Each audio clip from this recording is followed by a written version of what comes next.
नमस्कार दोस्तों, स्वागत है आपका आपके अपने चैनल, आपके अपने परिवार ज्ञान सागर एक यात्रा में। दोस्तों, पीछे आ रही गाड़ी, मोटर, इंसानों व जानवरों की आवाज़ों को आप दरकिनार कर दीजिएगा। वीडियो को अंत तक देखिएगा, सुनिएगा और समझिएगा। और यहाँ तक यदि आप आए हैं, तो आपका समय तो मैं बिल्कुल बर्बाद नहीं करने वाली, क्योंकि यहाँ तो बहती है ज्ञान की गंगा। तो यहाँ आप ज्ञान अर्जित करने आए हैं, तो आपको ज्ञान भी मिलेगा और समय भी बर्बाद नहीं होगा। दोस्तों, वीडियो को लाइक कर दीजिएगा, सब्सक्राइब कर दीजिएगा और चैनल का हिस्सा बने रहने के लिए, परिवार का हिस्सा बने रहने के लिए सब्सक्राइब करना तो बिल्कुल ना भूलिएगा। दोस्तों, आज हम बात करने वाले हैं एक ऐसे महान संत की जो कपड़ों से भिक्षुक लगते थे, पर जिनके अंदर पूरा ब्रह्मांड बस गया था, जिनका नाम था योगी राम सूरत कुमार। उनके हाथ में ना दोस्तों एक पंखा, कंधे पर एक झोला, बाल बिखरे हुए और होठों पर बस एक ही नाम, राम राम राम। लोग उन्हें पागल समझते थे, पर जो उनके पास बैठ गया उनका जीवन बदल गया। समझो, कौन थे योगी राम कुमार, कहाँ से आए, कैसे एक आम लड़का भगवान के रूप में पूजा जाने लगा। आइए आज हम उनकी संपूर्ण जीवन यात्रा पर चलते हैं। तो कुछ देर के लिए मन को थाम लीजिए और शांति से बैठ जाइए।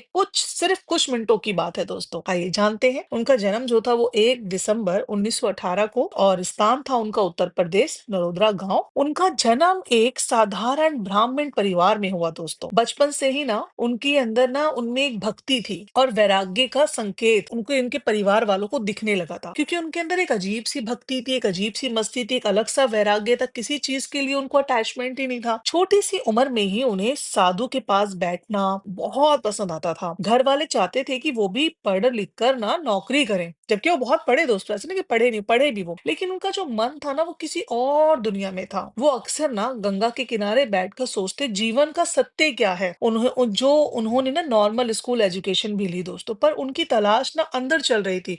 उनको बाहरी चीजों में कोई मोह नहीं आ रहा था, कुछ समझ नहीं आ रहा था उन्हें दोस्तों। युवा अवस्था में उन्होंने घर छोड़ दिया। उनकी तलाश थी एक सतगुरु की। उनके माता पिता ने उनकी शादी भी कराई, लेकिन वो छोड़ के सब चले गए, क्योंकि उनका मन ही नहीं लगा। फिर उनकी बीवी ने भी स्वीकार कर लिया, परिवार ने भी, कि जब एक व्यक्ति बंधने के बाद भी नहीं बंध पा रहा तो उसको छोड़ देना ज्यादा अच्छा है। उन्होंने ना देश भर के तीर्थ स्थानों की यात्रा की, काशी, अयोध्या, हिमालय, ना जाने कहाँ कहाँ। फिर उनकी मुलाकात हुई 3 महान गुरुओं से। पहले गुरु थे श्री अरबिंदो, दूसरे थे पापा रामदास, जिनका की आनंदा, ये अपना आनंदा आश्रम हैगा वाराणसी के अंदर, बनारस के अंदर। आप जरूर जाइएगा, बहुत अच्छा आश्रम है। यही इनके गुरु थे, जहाँ जहाँ से इनको राम नाम की दीक्षा प्राप्त हुई थी। और रमन्य महर्षि तिरुवल्लमली, ये तिरुवल्लमली पहले गए थे। रमन्य महर्षि जी के आश्रम में रहे, रुके, सब कुछ। लेकिन इनका पता नहीं क्यों मन एकदम से हुआ कि मैं केरला की तरफ जाऊं। यहाँ पे केरला में है ये आश्रम, आप जरूर जाइएगा। पापा जी बोलते हैं इनको, पापा रामदास, वैसे रामदास नाम है गुरु जी का, और आनंदा आश्रम बना हुआ है। तो ये इन्होंने इनको राम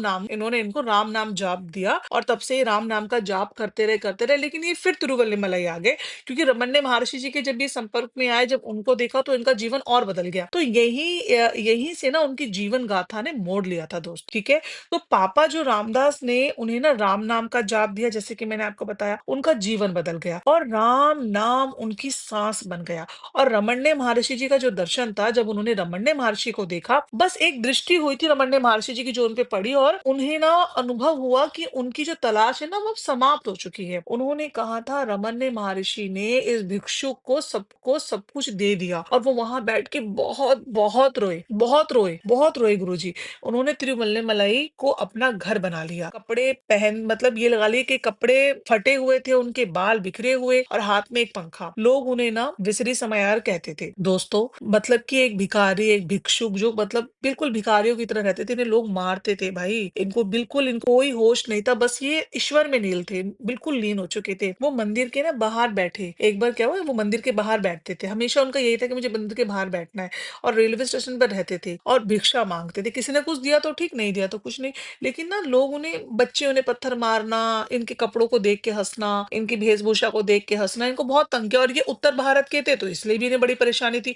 तो साउथ के जो लोग थे वो इनको बहुत, उत्तर भारत के होने की वजह से इन पे बहुत अत्याचार करते थे उस टाइम पे। पर जो उनके पास बैठता था ना, उस आनंद की जो लहर महसूस होती थी ना, उनका एक ही वाक्य रहता था, ये भिक्षु कुछ नहीं करता, सब कुछ मेरे पिता करते हैं। उनके लिए फादर इज ईश्वर, मतलब जो फादर है वो ईश्वर जो था वो फादर था उनका, ठीक है। कई लोगों ने अनुभव किया कि रोग ठीक हो गए, कोर्ट के केस जीत गए, डिप्रेशन खत्म हो गया, घर में शांति हो गई। पर योगी जी कहते थे ये सब फादर की कृपा है, उन्होंने कभी अपने आप को करता नहीं माना। एक प्रसिद्ध कथा है कि एक व्यक्ति उनसे मिला जो अत्यंत निराश था। योगी जी ने बस राम नाम लिख कर दिया और उसका जीवन बदल गया। मतलब वो इतने सिद्ध पुरुष थे, आजकल तो ऐसे सिद्ध पुरुष मिलने ही मुश्किल है, जिन्होंने सब पूरा जीवन अपना समर्पित कर दिया योग के प्रति, विश्वास के प्रति, उस ना दिखने वाले पिता के प्रति। आजकल तो लोग थोड़े टूट जाए तो अपने ही माता पिता को मानना छोड़ दे, भाई बहनों से मिलना छोड़ दे, मतलब सोचते हैं कि बस हट जाओ, बस मेरे को अपने पैरों पे खड़े होना है, मुझे किसी से मतलब नहीं है। लेकिन इन्होंने ना दिखने वाले पिता को अपना पिता माना, एक शक्ति जो दुनिया में है उस पर विश्वास किया और चले, और वैराग्य को अपना लिया दोस्तों। धीरे धीरे भक्तों की ना संख्या बढ़ने लगी। उनके भक्तों ने ना मिलकर तिरुवल्लमलाई में आश्रम बनवाया। योगी जी ने कभी आश्रम के लिए पैसे नहीं मांगे और उन्होंने ये भी कभी नहीं कहा कि कोई आश्रम बनवाना है। ये तो उनके भक्तों ने बोला कि एक आश्रम होना चाहिए। उनका विश्वास था कि फादर सब करेगा। आज भी ना उनका आश्रम दुनिया भर के लोगों के लिए शांति का केंद्र है दोस्तों। दोस्तों मेरी तो बड़ी कृपा हुई ऊपर वाले की कि जब मैं रमण्य महर्षि जी के आश्रम गई थी तो तब मैं यहाँ इनके आश्रम भी गई थी, वहां प्रसाद पाकर भी आई थी, यानी प्रसाद खाकर भी आई थी, मुझे प्रसाद की भी प्राप्ति हुई। तो ये मैं इस जीवन मेरा बड़ा उद्धार हो गया। और जब मैं आज इनके बारे में पढ़ती हूँ, सुनती हूँ, समझती हूँ, तो मैं अपने आप को बहुत बहुत नसीब वाली समझती हूँ कि मेरी बहुत किस्मत अच्छी है कि मैं भाई गुरुजी को तो नहीं देख पाई, गुरुजी से तो मैं नहीं मिल पाई, क्योंकि लेकिन मैं इनके आश्रम गई तो नहीं होकर भी जो एक ऊर्जा को महसूस किया मेडिटेशन के द्वारा, वो तो अनुभव ही अलग है दोस्तों। उनकी ना मुख्य शिक्षाएं हैं कि राम नाम का जाप, समर्पण, बिल्कुल संपूर्ण समर्पण, अपना ईगो का त्याग करो, घमंड बिल्कुल नहीं होना चाहिए, और सब में आपको ईश्वर को देखना है। उनका यही कहना था। वो कहते थे कि अपने आप को जीरो बना दो, फादर आपको हीरो बना देगा, और फादर ही हीरो बन जाएगा। उन्होंने कहा अपने आप को जीरो बना दो, बस कुछ नहीं हो तुम, फादर है जो हीरो बन जाएगा, अपने आप ही सब कुछ होगा, देखना। वो कहते थे कि चिंता मत करो, फादर देख रहा है, जो होना है वो होगा। उनके दर्शन से ना लोग रो पड़ते थे, बिना वजह आनंद आ जाता था। मतलब अब तो लोग भजन लगाते हैं, सुनते हैं तो रोना आ जाता है, कोई भजन सुन के ऐसा अनुभव होता है कि पता नहीं शायद मेरे लिए ही बना है। लेकिन एक व्यक्ति को देखकर रोना आ जाए तो बहुत बड़ी बात है ना, तो उसमें तो बहुत ऊर्जा है, तो इंसान सब कुछ भूल जाता था इन्हें देखकर। दोस्तों 2001 में उन्होंने अपना शरीर त्याग दिया। उनका ना मतलब उन्होंने महासमाधि जो है तिरुवल्लमलाई में ही है, उनकी समाधि है, आप जरूर जाइएगा, जब जाए तो वहीं उनकी समाधि बनी हुई। 2001 में उन्होंने अपना शरीर त्याग दिया। तो उन्होंने कहा कि अब मेरे जाने का वक्त आ गया। मतलब आश्रम बन रहा था, आश्रम बनने के लिए पैसे भी नहीं थे, तो उन्होंने बोला कि कैसे होगा। उन्होंने बोला ईश्वर कि फादर सब देख रहे हैं, अपने आप होगा। और वाकई में बिना दान मांगे इतना दान आ गया कि आश्रम भी बन गया। मगर आश्रम तो बन गया, लेकिन 2001 में उन्होंने अपना शरीर त्याग दिया। तब भी आश्रम का निर्माण चल रहा था दोस्तों। आखिरी समय तक उनके होठों पर राम नाम था। उन्होंने कहा father will take care. Yogi Ram Surat Kumar ने हमें यह सिखाया कि ईश्वर दूर नहीं है, बस एक समर्पण की दूरी, एक बिल्कुल समर्पण की दूरी पर ही है। ना बड़ा आश्रम चाहिए, ना बड़ा नाम चाहिए, बस एक सच्चा हृदय और राम का नाम। दोस्तों अगर आप भी कभी तिरुवल्लमलाई जाओ ना, तो दोस्तों उनके आश्रम जरूर जाना, मेरे कहने से एक बार जरूर जाना। शायद आपको भी महसूस हो कि कोई आपको अंदर से कह रहा है don't worry father is here. दोस्तों मैं आपको एक 1960 के आसपास की एक का किस्सा है, वो भी सुनाती हूँ। 1960 के आसपास तिरुवल्लमलाई का एक रेलवे स्टेशन, गर्मी का मौसम दोस्तों, धूल बिखरी हुई है, साधु और बीच में एक आदमी, बिखरे बाल, हाथ में पंखा, कंधे पर झोला, और वो प्लेटफॉर्म पर बैठा राम नाम का जाप करता हुआ। लोग हंसते थे, बच्चे पत्थर मारते थे, कुछ लोग कहते थे पागल है। पर एक दिन एक कॉलेज के प्रोफेसर उनके पास आकर बैठ गया। प्रोफेसर ने सोचा चलो देखते हैं ये कौन है। योगी जी ने उसकी तरफ देखा और बिना कुछ पूछे बोले तुम अपनी माँ के लिए चिंता मत करो, फादर सब करेगा, फादर सब देख रहा है। प्रोफेसर ने सोचा और उनके चेहरे को देखा, और उनका चेहरा बिल्कुल सफेद पड़ गया प्रोफेसर का, क्योंकि उनकी माँ जो थी वो सच में आईसीयू में थी और उसने किसी को भी ये बात नहीं बताई थी। तो कुछ दिन बाद जब माँ ठीक हो गई तो प्रोफेसर वापस आए और उनके पैर पकड़ लिए और योगी जी से बोले और योगी जी ने बोला उनसे कि ये भिक्षुक ना, ये भिखारी कुछ नहीं है, जो किया है वो फादर ने किया है। यही उनका तरीका था, वो अपने आप को कभी करता नहीं मानते थे। और दोस्तों रमण्य महर्षि जी का स्पर्श, मैं उसके बारे में भी आपको बताती हूँ कि 1940 के दशक में जब वो रमण्य महर्षि जी से मिलने गए तो आश्रम में ना शांति थी। रमण्य महर्षि चुपचाप बैठे थे और योगी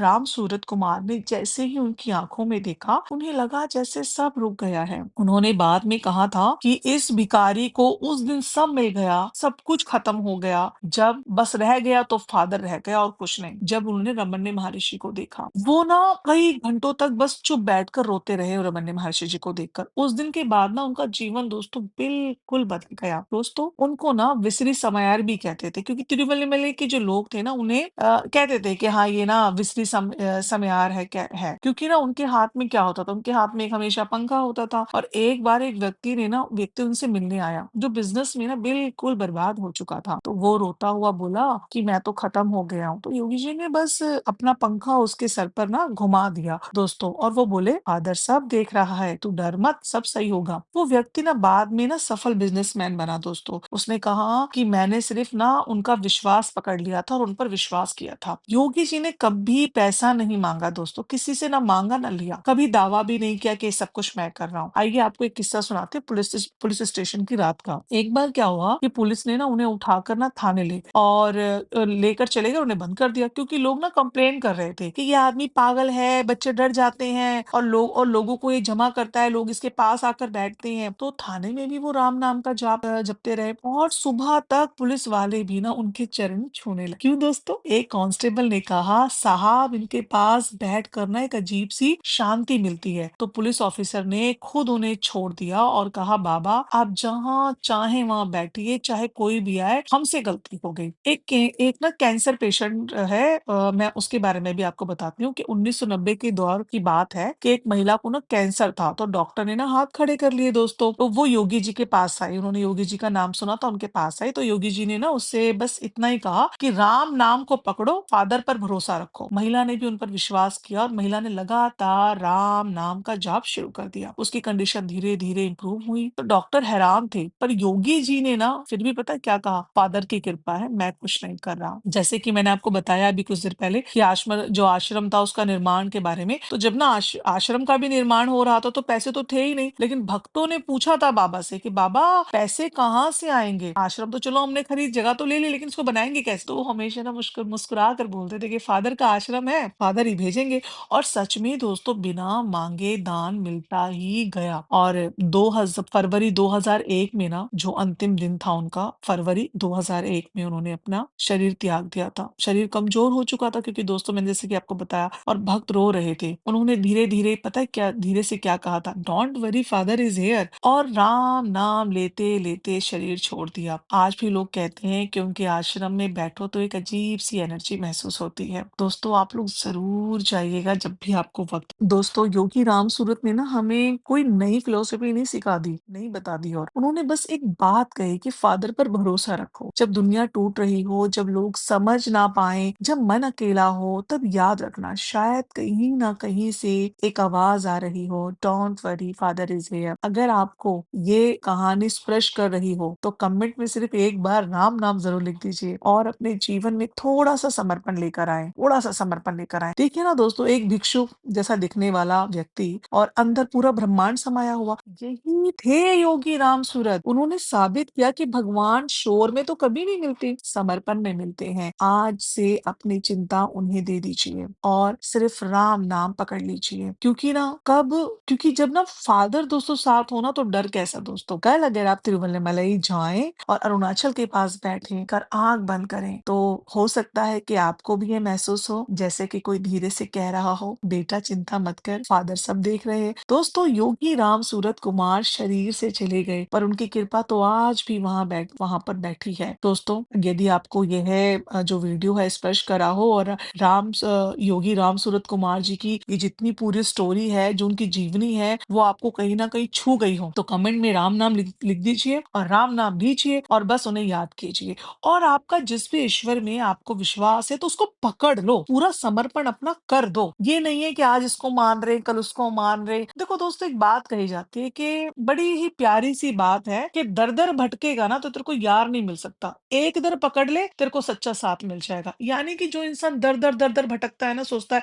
इसे भी अपना बना लूं, इसे भी अपना बना लूं, इसे भी अपना बना लूं, उसे कभी सच्चा साथ ही नहीं मिल सकता। लेकिन जब वो एक दर पकड़ लेता है ना तो उसको सच्चा साथ मिल जाता है। और समर्पण रखना होता है कि चाहे कितनी भी दुख तकलीफ मुसीबत आए ना, मैंने ये दर नहीं छोड़ना, मैंने अपना ये यार छोड़ना ही नहीं है, मैंने इसी के साथ रहना और इसी के साथ साथ निभाना है, चाहे मुझे कैसी भी मुसीबत आए। लोग तो मुसीबत आती है, बुरा वक्त आता है तो सबसे पहले भगवान को छोड़ देते हैं, कहते हैं इन्हीं की वजह से हुआ है जो कुछ हुआ है। और जब अच्छा वक्त आता है तो देखो देखो मैं कितना स्मार्ट हूँ, मैंने कितना कुछ कर लिया, मेरी किस्मत अच्छी है। तो जब आपका बुरा वक़्त आता है तब आप अपनी किस्मत को दोष तो नहीं देते, आप ईश्वर को दोष दे देते हैं कि ईश्वर ने किया है। भाई ईश्वर ऊपर बैठकर कुछ नहीं कर रहा, आप सिर्फ़ जो कर रहे हैं वो आप ही कर रहे हैं, लेकिन ईश्वर एक चीज़ करता है, एक एनर्जी है दोस्तों। नाम आप उसे अल्लाह, भगवान, ईश्वर कुछ भी दे दें, किसी भी तरीके से नाम दे दें। बस मैं एक बात जानती हूँ, जो आज तक हो सकता है कि मैं भी अज्ञानी हूँ, मैं भी ना समझ पाई हूँ। बहुत बड़े-बड़े ज्ञानी बैठे, हम तो अभी समझ, सीख और पढ़ ही रहे हैं। तो मगर मैं दोस्तों आज तक जितना समझी हूँ ना, जितना मैंने महसूस किया है, एक एनर्जी है दोस्तों, उसको हमने रूप दे दिया, नाम दे दिया, लेकिन वो एनर्जी ना,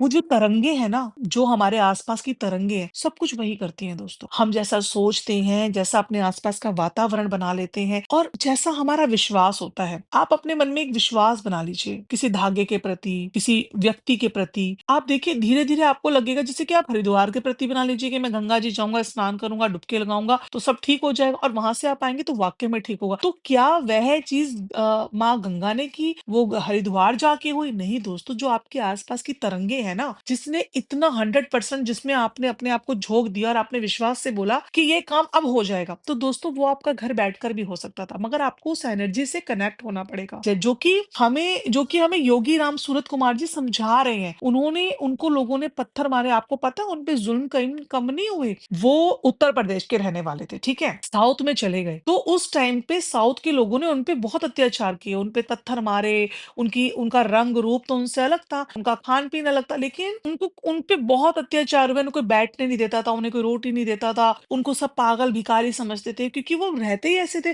फटे पुराने कपड़े, बिखरे बाल, मैल से लथपथ, उन्हें और उनका चेहरे पे एक अलग सा तेज, मगर जो उनके पास बैठ गया उसका जीवन बदल गया। दोस्तों सिंपल सी बात है कि आपने भटकना नहीं है, समर्पण करना है। आप चाहे शिव को माने, राम को माने, कोई माँ को माने, कुछ भी करे, पर आपने समर्पण करना है। आपने बिल्कुल संपूर्ण समर्पण कर देना है। और दोस्तों आप देखेंगे कि जो आपके आसपास तरंगे हैं, जो आपके भीतर की तरंगे हैं ना, वो उस तरीके से ही काम करेंगी। मैं हकीकत कह रही हूँ, मैंने ये चीज़ फ़ील करी है कि हम जैसा सोचते हैं, जैसा बोलते हैं, जैसा हम अपने पे विश्वास रखते हैं, और यदि हम ये बोलें कि हमें उस एनर्जी पे, जो भी हमने नाम दिया, उस पे विश्वास है, दोस्तों आपका काम अपने आप होने लगता है। आप बहुत चीज़ें ना सरल हो जाती हैं, क्योंकि आपको एक सीढ़ी मिल गई ना, आपको एक रास्ता मिल गया। जब क्योंकि सबको तो किसी ना किसी चीज़ पे विश्वास करके आगे बढ़ना है ना, तो आपको एक रास्ता मिल गया। तो दोस्तों आप योगी राम सूरत कुमार जी की सिर्फ इस बात को पकड़िए, समझिए कि आपको संपूर्ण समर्पण करना है, सिर्फ संपूर्ण समर्पण। तो दोस्तों फिर मिलेंगे आपसे एक नए आध्यात्मिक वीडियो में, तब तक के लिए अपना ध्यान रखिए और कमेंट बॉक्स में राम नाम लिख दीजिए दोस्तों। ठीक है दोस्तों, अपना ध्यान रखिएगा और मेडिटेशन करना ना भूलें, मेडिटेशन जरूर करें। फिर मिलते हैं दोस्तों। जय श्री राम, जय श्री राम, जय श्री राम दोस्तों।